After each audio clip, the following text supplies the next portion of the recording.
Can I share a testimony with you all really quick? So, one of my favorite scriptures or promises in the Bible comes from Psalms 37:4, which says, "Delight in the Lord, and he will give you the desires of your heart."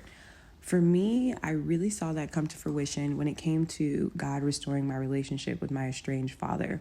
So, me and my father, obviously, we were not close growing up.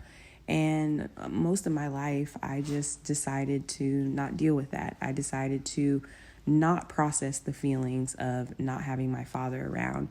And it's more recently that the Lord really softened my heart and told me that it was okay for me to reach out. Not okay in a sense as like there was any danger there. It was more so okay letting me know that we were both in a place where we could begin the process of reconciliation. And so recently, when I went to California and I visited him and he met my husband for the first time, one of the first things he said to me was good. He was like, "Good evening, beautiful." And you guys, that spoke so deeply to my heart. And in that moment, I had to thank God because I remember there was a time when I was healing, I would question like, what would my life have been like if I would have had a father who would have told me every single day that I was beautiful?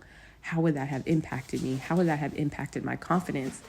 And instead of in that moment being angry or bitter like an older version of me would have been, I was just joyful because I had it now and my son got to see it and my husband got to see it. And that meant that both my father and I, we were growing and we were headed in the right direction. So when the Lord says something like he will give you the desires of your heart and he promises that, he means that.